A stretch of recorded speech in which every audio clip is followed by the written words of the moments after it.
Halo, selamat pagi. Kurang semangat. Mana semangatmu? Ini semangatku. Iya, udah pada semangat ya?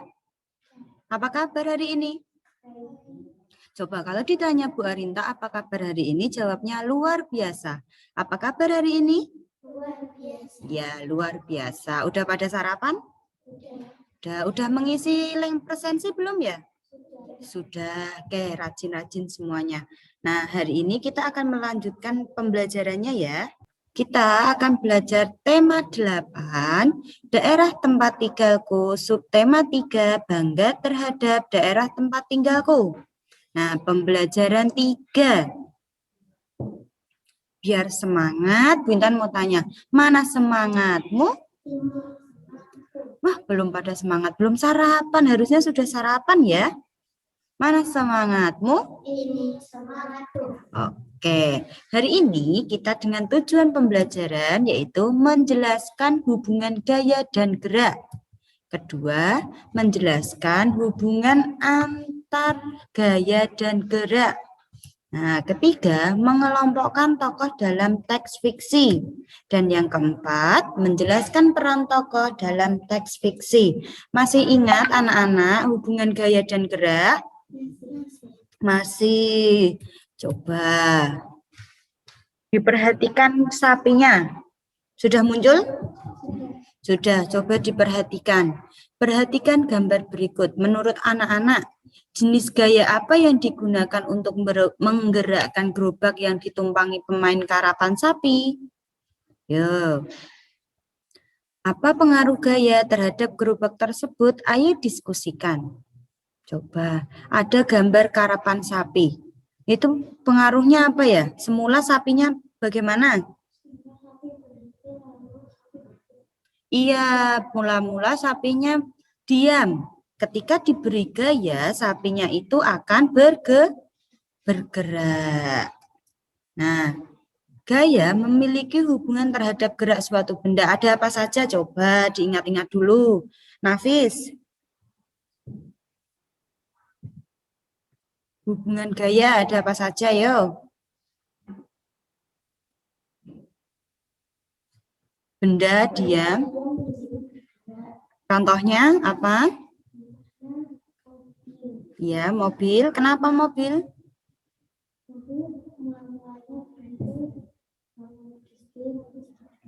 Iya, bisa. Gaya dapat membuat benda dia menjadi bergerak. Contohnya, itu ada Fitri memindahkan buku ke rak buku. Made menendang bola ke arah gawang. Itu contoh gaya dapat membuat benda dia menjadi bergerak. Kemudian, yang kedua ada apa? Benda? Iya, benda bergerak menjadi diam. Contohnya apa?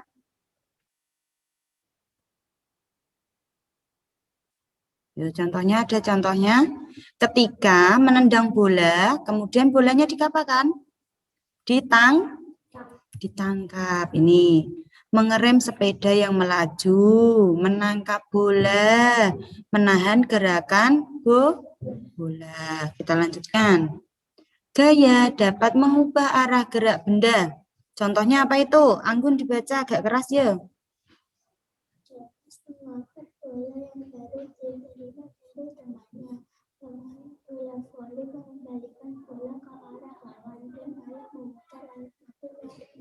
Iya, itu gaya mengubah arah gerak benda. Dan yang terakhir, Nafis. Contohnya apa? Maria membuat mainan dari plastisin. Iya. Ya. Nah, berarti hubungan gaya terhadap gerak ada berapa itu? 4. Apa saja? Yang pertama? Gaya dapat membuat benda diam menjadi bergerak. Ya, Anggun. Yang kedua apa?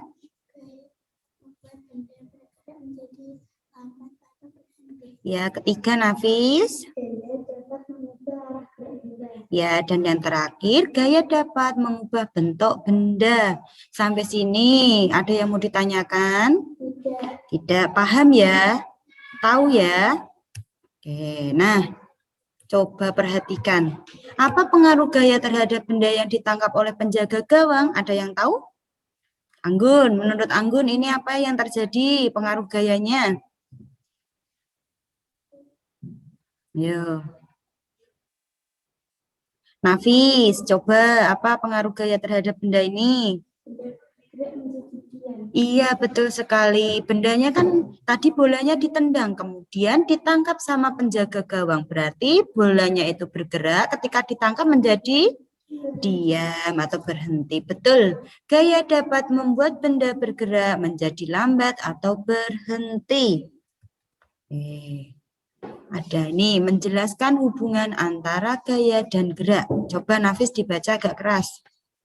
Gaya merupakan tarikan atau dorongan yang mengaruhi keadaan suatu benda. Gaya dapat menimbulkan perubahan gerak atau kecepatan pada sebuah benda. Gaya memengaruhi gerak suatu benda. Nah, contohnya, Anggun dibaca contohnya yang bawah. Bola basket dapat masuk ke keranjang lawan jika diberikan gaya. Iya, betul. Itu hubungan antara gaya dan gerak ketika kita memindah meja, memindah kursi, membuka pintu, menarik pintu, itu kita sudah memberikan gaya. Sampai sini paham? Tadi ada yang bermain basket, coba. Nah, kita lanjutkan. Suatu hari ada yang bermain basket. Bermain basketnya itu di halaman. Nah, kemudian Bu Intan ada sebuah cerita.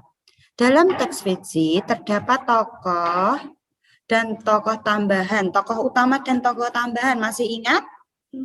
Masih. Di dalam cerita, tokoh utamanya itu dapat dikelompokkan menjadi dua. Tokoh apa dan apa? Ya, yang protagonis itu yang sifatnya bagaimana? Baik. Kalau antagonis, yang jahat. Kalau tokoh tambahan itu yang bagaimana? Munculnya hanya sesekali, tidak terlalu sering. Nah, menjelaskan peran tokoh dalam teks fiksi. Di sini Bu Intan ada cuplikan cerita. Si tengah kebingungan sementara angin masih bertiup kencang. Menerbangkan lebih banyak lagi atap pondok mereka. Ia menoleh ke kamar kakak tertua. Tapi kamar itu kosong. Mungkin kakak masih berada di kebun, batinnya. Ayo kita cari kakak. Ia pun menggandeng si bungsu pergi ke kebun. Nah, yang menjadi tokoh protagonis siapa di sini? Si tengah. Yang menjadi antagonis Anggun. Siapa yang menjadi tokoh antagonis? Si bungsu. Si bungsu apa si kakak? Tokoh si kakak. Kalau si bungsu menjadi tokoh apa? Tambahan. Sampai sini paham? Oke, kita lanjutkan. Nah, mengidentifikasi tokoh dalam teks cerita. Nah, tadi ada tokoh utama dan tokoh tambahan. Tokoh utama terdiri dari apa? Anggun?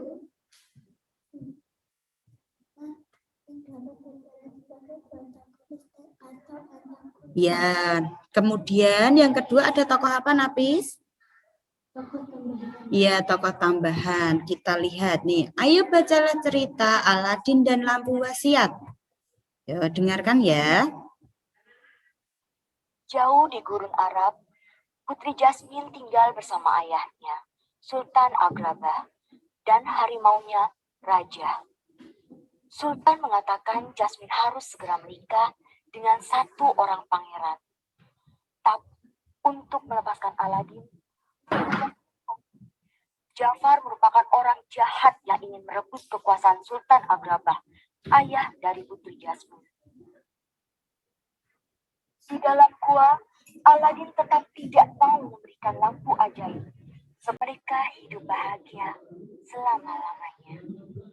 Nah, itu tadi ada cerita Aladin dan Lampu Ajaib. Tokoh utamanya siapa? Aladin dan Putri Jasmine. Tokoh tambahannya ada enggak? Ada. Yang gendut tadi, siapa namanya? Jin dan Jafar. Tokoh protagonisnya siapa? Aladin. Tokoh antagonisnya? Jafar, ya. Nanti tugasnya di rumah mencari cerita fiksi, kemudian dianalisis tokoh-tokohnya ya. Oke. Apa pengetahuan yang kamu pelajari dari pembelajaran hari ini? Yo, Anggun, apa sudah belajar apa? Iya, pengaruh gaya dan gerak. Kemudian ada apa lagi? Cerita fiksi. Bagaimana perasaanmu hari ini? Oke. Untuk evaluasinya, nanti Bu Arinta kirim melalui WA seperti biasa ya? Iya. Sebelum belajar dimulai, coba emotikon mana yang akan kamu pilih di tangan itu? Ya, yang mana? Yo, dari 1, 2, 3, 4, 5, 6, 7, 8. Pilih yang mana? Oh, 3. Berarti tersenyum. Anggun, pilih yang mana Mbak Anggun? Ketiga. Oke, sebelum selesai belajar hari ini, kita berdoa dulu ya.